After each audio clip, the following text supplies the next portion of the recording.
Welcome back to MLB Now, presented by Chase for Business. I have seen this movie before.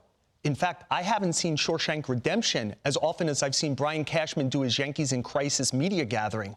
And what is it that Andy Dufresne writes to Red in Shawshank? Hope is a good thing, maybe the best of things, and no good thing ever dies. It's time to do some digging in. Cashman could have written that line in Shawshank.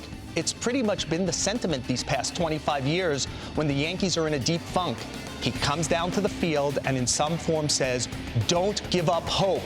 On Wednesday, when he spoke to reporters for more than 25 minutes, Cashman, in fact, said, "Don't count us out.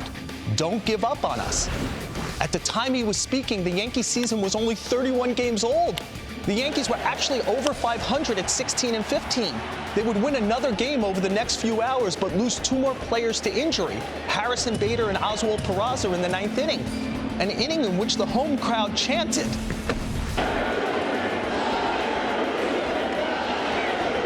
Did I mention the Yankees won that game?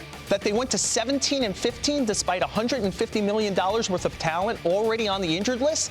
It's a tough town, and the Yankees, even with the record, have been offensively challenged and are last in the fierce AL East. So Cashman did his metaphoric perp walk through a haze of questions that essentially were, why does this team stink in this area? Who's culpable? And what are you going to do about it?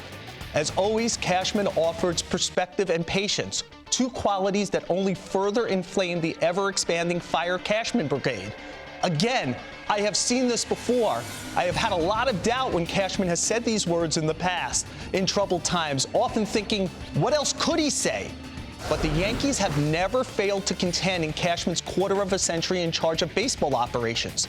They've only missed the playoffs 4 times in his tenure and been mathematically eliminated for a total of 16 games in 25 years. Let me say it again. The Yankees have played 16 meaningless games in Cashman's stewardship since 1998. That was the year Bo Bichette was born.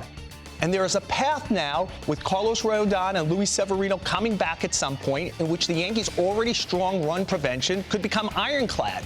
Aaron Judge is due back from the injured list next week. Giancarlo Stanton by the end of the month.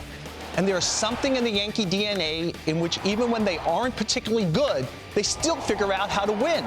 So I wouldn't bet against them. And yet, I also wouldn't bet on them. This feels like more than just a shaky 5 weeks. With the playoffs included, they are 58-61 since last July 9th. The problems of the second half last season remain. Too many injuries and too great an offensive reliance on Aaron Judge to carry the load. When I got Cashman alone Wednesday and mentioned the record since the middle of last year, he said that was unfair because of the injuries. But that's the problem. The Yankees have injury-prone players. Maybe they will get Judge and Stanton back, but Anthony Rizzo's back is always a worry, and DJ LeMahieu hasn't endured the last 2 seasons. And how long will players like Stanton, Severino, and Rodon stay healthy, even if they ever get healthy? And fixing this along the way is not going to be easy. The Yankees have made a lot of trades the last 3 years and added a lot of salary, including in free agency. And most of the high-profile stuff has not worked well. It has left them with less financial maneuverability and fewer upper-level prospects. And check out the AL East. It's a monster.